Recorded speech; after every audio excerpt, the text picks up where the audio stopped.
Hi friends, இன்னைக்கான வீடியோல நம்ம பார்க்க போறது டெக்கோ பிராண்ட் கான்டாக்டர். இந்த கான்டாக்டர் மேலே பாருங்க, இதோட காயில் சப்ளை வந்து 220 volt AC supply 50 or 60 hertz. எந்த ஃப்ரீக்வன்சினாலும் இது வந்து பிக்கப் ஆகும் காயில். A1 A2 பாருங்க, ஒன் சைடு தான் இருக்கும். போக L1 L2 L3 13 14 NO. ஆக்சுவலாக இருக்க மேலே இருக்க நாலுமே வந்து NO. இப்போ பாருங்க, இதோட கான்டாக்டர் செக் பண்ண போகிறோம். அதுக்கு என்ன செய்ய போகிறோம்னா A1 A2 காயில் சப்ளை கொடுக்க போகிறோம்.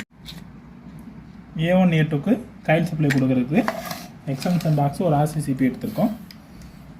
ஃபேஸை ஒரு டெர்மினல் ஏசி சப்ளைனால ஃபேஸ் நியூட்ரல் ப்ராப்ளம் இல்லை. எதுனாலும் ஃபேஸ் கொடுத்துக்கலாம், எதுனாலும் நியூட்ரலும் கொடுத்துக்கலாம்.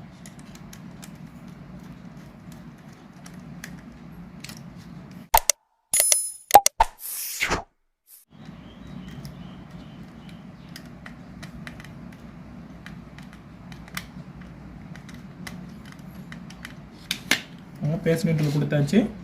ஆன் பண்ணுறோம், RCCP ஆன் பண்ணுறோம். பாருங்கள், ஆன் பண்ணுறதுக்கு முன்னாடி மல்டிமீட்டர் யூஸ் பண்ணி இந்த L1 L2 L3 13 14 oscillator mode எல்லாமே NOவில் இருக்கான்னு செக் பண்ணிக்கிறோம். N1 ஒன்றும் கிடையாது, நார்மலி ஓப்பன். அதுக்கு ஃபஸ்ட்டு வந்து மல்டிமீட்டர் கண்டினியூ மோடில் போட்டு மீட்டரை செக் பண்ணிவிட்டு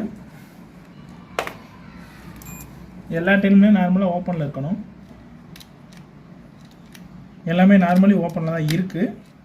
ஏன்னா கான்டாக்டர் வந்து ஏதாவது லோடு ஓவர் ஆச்சுன்னா அந்த NONC அந்த கான்டாக்டர் அந்த நாபு வந்து ஒரு மாதிரி ஸ்டக் ஆகி க்ளோஸ்லேயே இருக்கும். அப்போ இந்த மாதிரி கான்டாக்டர் ப்ரெஸ் பண்ணோம்னா கம்ப்ளைண்ட் இருந்தாலும் இது ஃப்ரீயாக உள்ளே போய் ரிலீஸ் ஆகி வராது. என்ன செய்ய போகிறோம், ஆன் பண்ணி பொசிஷன் சேஞ்ச் ஆகிருக்கான்றதை கான்டாக்டரோட பொசிஷனை செக் பண்ண போகிறோம். ஆன் பண்ணியாச்சு. RCCP ஆன் பண்ணுறோம். கான்டாக்டர் பிக்கப் ஆயிடுச்சு. இப்போ வந்து நமக்கு NCயில் இருக்கணும். பாருங்கள், NCயில் தான் இருக்குது, வேல்யூ காட்டுது. நெக்ஸ்ட் இதை பார்க்குறோம். இது பாருங்கள், இது NCயில் இல்லை. அதாவது L2 D2 வந்து NCயில் இல்லை, L3 D3 NCயில் இருக்குது. சவுண்ட் வருது. 13 14 இதுதான் ஆக்சிலரி டெர்மினல் N1 போட்டிருக்குது. இதுவுமே NCயில் தான் இருக்குது. தென் L1 L2 மட்டும்தான் நமக்கு வந்து இப்போ கொஞ்சம் கம்ப்ளைண்ட்டாக இருக்குது. அதனால் என்ன செய்ய போகிறோன்னா, இந்த கான்டாக்டரை ஆஃப் பண்ணிவிட்டு ஃபஸ்ட்டு வந்து பவர் சப்ளை ரிமூவ் பண்ணி விட்டுலாம்.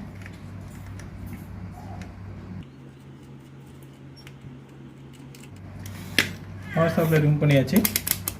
மீட்டரையும் ஓரம் கழிட்டு இதை ரிமூவ் பண்ணுறது ஆல்ரெடி வந்து நம்ம சேனலில் வந்து சீமென்ஸ் பிராண்டு அதுபோக TC பிராண்ட் கான்டாக்டர்லாம் எப்படி க்ளீன் பண்ணுறது, எப்படி செக் பண்ணுறது, எப்படி DOL சார்ட்டரை மேக் பண்ணுறதுன்ட்டு நிறைய வீடியோ போட்டிருக்கோம். அது மாதிரி வீடியோ உங்களுக்கு தேவைப்பட்டுச்சு நம்ம சேனலில் வீடியோ இருக்குது, வேண்டுறவங்க அதையும் போய் செக் பண்ணி பார்த்துக்கோங்க. இப்போ இது ரிமூவ் பண்ணுறது பார்த்தீங்கன்னா ஒரு சில கான்டாக்டில் ஸ்க்ரூ டைப் கொடுத்துருப்பாங்க. இது பாருங்கள், ஒன் சைடு லாக் டைப் மாதிரி இருக்க.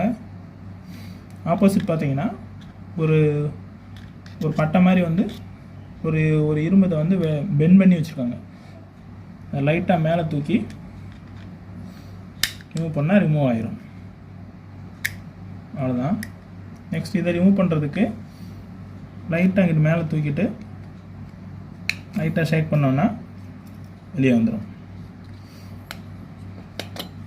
இதான் காயில், கான்டாக்டரோட காயில் நல்லா தான் இருக்குது. ஒருவேளை காயில் கம்ப்ளைண்ட்டாக இருந்துச்சுன்னா நம்ம நார்மலாக கான்டாக்டர் க்ளோஸில் இருக்கும்போது செக் பண்ணிக்கலாம். எப்படின்னா மீட்டரை வந்து கண்டினியூட்டி மோடில் போட்டு அதுக்கு வந்து நம்ம ஃபஸ்ட்டு என்ன செய்யணும்னா மீட்டரை வந்து கிலோ ஓமில் போட்டுக்கிறோம். 20Kல பாருங்கள் 0.65 வேல்யூ காட்டுச்சுன்னா காயில் வந்து ஓகே நல்லா தான் இருக்குதுன்னு அர்த்தம். காயில் ரிமூவ் பண்ணுறது ரொம்ப ஈஸி தான். சப்போஸ் காயில் கம்ப்ளைண்ட் ஆனால் நம்ம ஈஸியாக வந்து காயிலும் சேஞ்ச் பண்ணிக்கலாம்.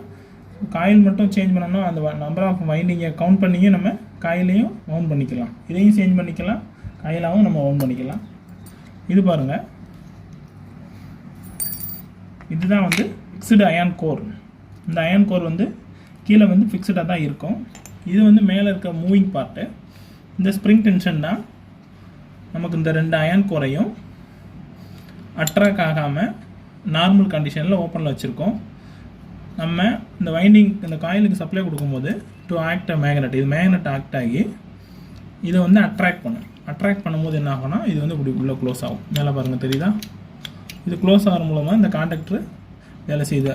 ஆல்ரெடி எல்லா கான்டாக்டருமே நம்ம ஃபுல் அண்ட் ஃபுல் எக்ஸ்பிளைன் பண்ணியிருக்கோம். இதை ரிமூவ் பண்ணுறதுக்கு என்ன செய்யணும்னா இந்த மேலே இருக்க இந்த நேம் கவரை வந்து ரிமூவ் பண்ணிக்கலாம். அது ரிமூவ் பண்ணுறதுக்கு ஜஸ்ட் லைட்டாக உள்ளே அழுத்தி தூக்கி விட்டு லைட்டாக நம்பி விட்டோன்னா ஈஸியாக ரிமூவ் ஆகி வந்துடும். ரிமூவ் ஆகிடுச்சு. நெக்ஸ்ட்டு வந்து இது வந்து ஃபிக்ஸ்டு கான்டாக்ட். இது உள்ளே இருக்கிறது மூவிங் கான்டாக்ட். இந்த ஃபிக்ஸ்டு கான்டாக்ட் ரிமூவ் பண்ணுறதுக்கு இந்த பக்கம் இருக்க ஒரு 4 கான்டாக்டும் ஆப்போசிட் 4 கான்டாக்ட் ரிமூவ் பண்ணுறதுக்கு ஃபஸ்ட்டு வந்து ஸ்க்ரூவெல்லாம் ரிமூவ் பண்ணிக்கணும்.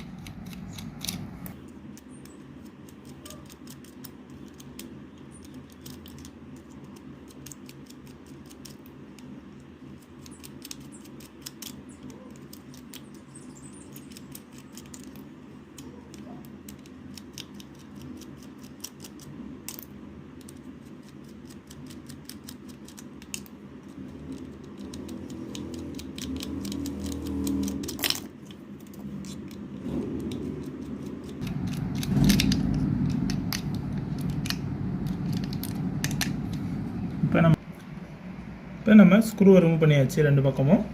நெக்ஸ்ட் இதை ரிமூவ் பண்ணுறதுக்கு ஜஸ்ட் இங்கே பாருங்கள் ஒரு கேப்பு மாதிரி இருக்கும் உள்ளே. இந்த கேப்புக்கு நேராக ஸ்க்ரூ ட்ரைவர் வச்சுட்டு லைட்டாக மேலே அணிக்கு வெளியே அணிக்கு இழுத்தோன்னா வந்துடும். இல்லைன்னா என்ன செய்யலாம்னா ஆப்போசிட் சைடில் கீழே கூடி உள்ளே விட்டு லைஸாக வெளியே திருப்பினா வந்துடும்.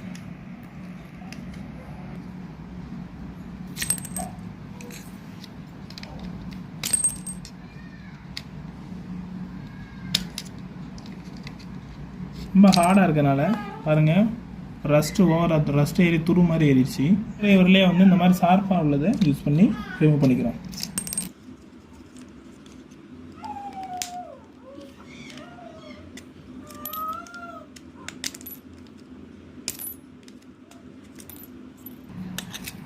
ஜஸ்ட் ரிமூவ் பண்ண பிறகு இது அப்படியே மூவிங் அயன் கோரையும் இந்த ஸ்ப்ரிங்கையும் ஈஸியாக நம்ம ரிமூவ் பண்ணிடலாம். பாருங்கள் இது ஜஸ்ட்டு பிளாஸ்டிக் கவர் தான். பாருங்கள் நாப் பாருங்கள் எந்த அளவுக்கு இருக்குன்னு.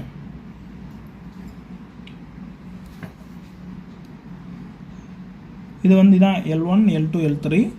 இது இந்த சைடில் இருக்கிறதான் 13 14 என்ஓ. நம்மளாம் எல்லாமே என்ஓ தான். அவங்க இதில் பாருங்கள் மென்ஷன் பண்ணியிருக்கேன், அந்த மாதிரி தான் மென்ஷன் பண்ணிப்பாங்க. L1 L2 L3 13 14 என்ஓன்னு. ஜஸ்ட் இப்போ வந்து இன்சைட் இதுதான் வந்து க்ளோஸ் ஆகக்கூடிய சைட். இதுதான் மூவிங் செக்ஷன், இது ஃபிக்ஸ்டு கான்டாக்ட் செக்ஷன். இந்த மாதிரி தான் இது ரெண்டும் க்ளோஸ் ஆகும். பாருங்கள் எவ்வளோ கார்பன் அந்த ஃபார்ம் ஆகிருக்கு பாருங்கள், ஆர்க்காயி இருக்குங்களா. அதனால தான் நமக்கு வந்து கான்டாக்ட் அந்தளவுக்கு வந்து எக்ஸாக்டாக க்ளோஸ் ஆகும்போது நமக்கு கன்டினியூட்டி கிடைக்கல. இது க்ளீன் பண்ணுறதுக்கு நைஸே மாதிரி யூஸ் பண்ணிக்கிறோம். 800 இல்லைன்னா 1000 யூஸ் பண்ணுங்கள். யூஸ் பண்ணி லைட்டாக மேலே வச்சு அப்ளை பண்ணிங்கன்னா ஈஸியாக வந்து கார்பன் ரிமூவ் ஆகிடும்.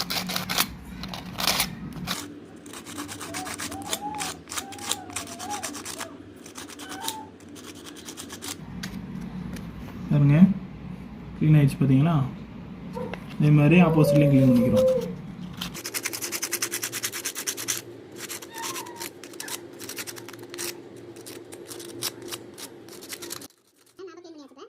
மூவிங் அயன் கோல்ல இருக்க இந்த மூவிங் கான்டாக்டை நம்ம க்ளீன் பண்ணிட்டோம். நெக்ஸ்ட் வந்து ஃபிக்ஸ்டு கான்டாக்டில் இருக்க அந்த நாப்பை க்ளீன் பண்ணுறதுக்கு ஜஸ்ட்டு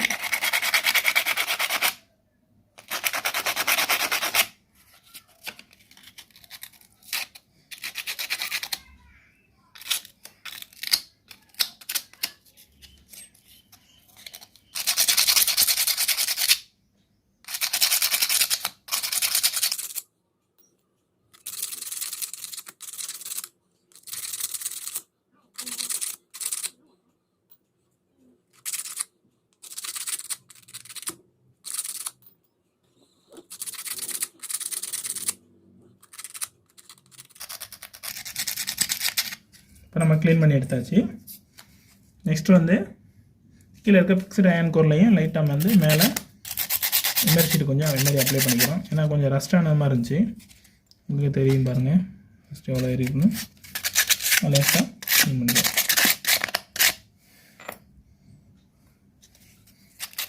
இது மூவிங் செக்ஷனு அவ்வளோதான். இது வேணால் கொஞ்சம் பேக்கு கூடி கொஞ்சம் ப்ரெஷர் வேணுன்றதுக்காண்டி தான் இந்த லைட்டாக பெண்டான ஒரு தகடு மாதிரி வச்சுருக்காங்க. அதில் உள்ளே வச்சுட்டு ஃபிக்ஸ்டு அயன் கோரை உள்ளே வச்சிடறோம். நெக்ஸ்ட்டு இதுதான் காயில். இந்த காயில் தான் இந்த ஃபிக்ஸ்டு அயன் கோரை மேலே டாக் பண்ண வைக்குது. உள்ள வச்சுட்டு இந்த பார்ட் ரெடி ஆயிடுச்சு. நெக்ஸ்ட் வந்து இந்த பார்ட்டை ரெடி பண்ணுறதுக்கு கரெக்டாக அந்த ஹோலுக்கு நேராக உள்ள வச்சுட்டு கரெக்டாக அந்த கேப்பில் வச்சிட்டிங்கன்னா கரெக்டாக உள்ளே போயிடும். ரிமூவ் பண்ணும்போது கொஞ்சம் ஞாபகம் வச்சுக்கோங்க. ரைட் சைடு வந்து நமக்கு NO இருந்துச்சு, அதாவது NOனா அந்த 13-14 பாருங்கள், அது இருக்க மாதிரி நம்ம மாட்டும் போது கரெக்டாக கனெக்ட் பண்ணிக்கணும். ரைட் சைடு தெரியுதுங்களா? சாச்சு. நெக்ஸ்ட் என்ன பண்ண போகிறோன்னா இந்த ஃபிக்ஸ்டு கனெக்டை 1/1 உள்ளே வச்சு லாக் பண்ண வேண்டியதான்.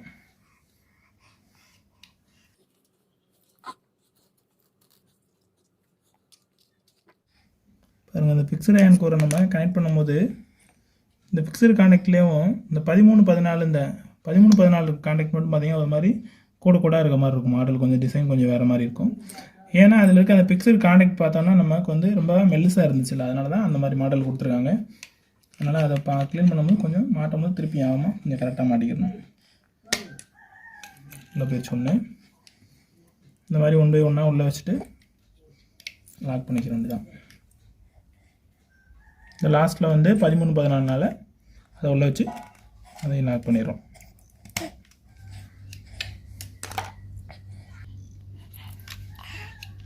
நெக்ஸ்ட்டு அதே மாதிரி சேம் ஆப்போசிட்டில் 13-14க்கு நேரம் ஆப்போசிட்டில் அந்த ஒரு மாதிரி அந்த கோடு கூட உள்ளதை ஃபஸ்ட்டு வந்து உள்ளே வச்சு லாக் பண்ணிக்கிறோம்.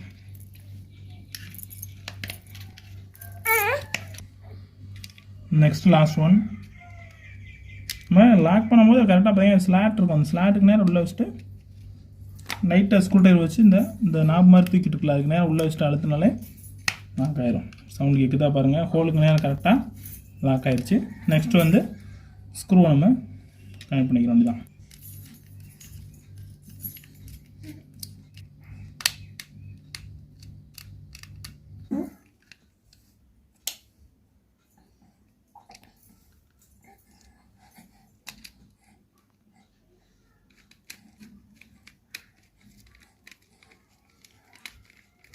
ஒன் சைடு கனெக்ட் பண்ணியாச்சு, ஆப்போசிட்டு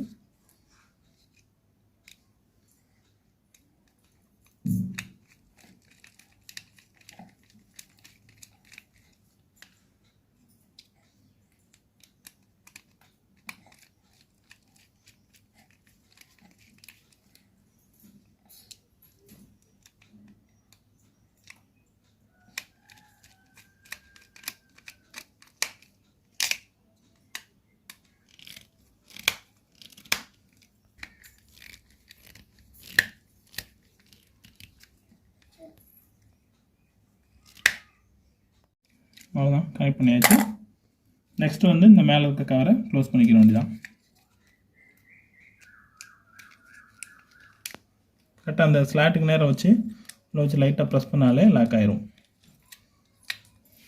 நெக்ஸ்ட் வந்து இது ரெண்டையும் லாக் பண்ணுறதுக்கு ஜஸ்ட்டு வந்து இந்த A1 A2 கேப் இருக்குது பார்த்தீங்களா, அந்த கேப்புக்கு நேரம் இந்த ஸ்லாட் மாதிரி இருக்கிறது வரும். நேரம் வச்சுட்டு லைட்டாக உள்ளே வச்சுட்டு லாக் பண்ணிக்கிறோம். அவ்வளோதான், லாக் பண்ணிட்டு இந்த ஸ்க்ரூவை மேலே இந்த பட்டையை மேலே தூக்கிவிட்டு அழுத்தினா லாக் ஆயிரும். அந்த கிளாம்ப் மாதிரி இருக்கிறத லைட்டாக அந்த கம்பியை வந்து மேலே தூக்கிவிட்டு லாக் பண்ணால் லாக் ஆயிடுச்சு. என்ன செய்ய போகிறோம்னா பவர் சப்ளை கொடுத்து செட் பண்ண போகிறோம்.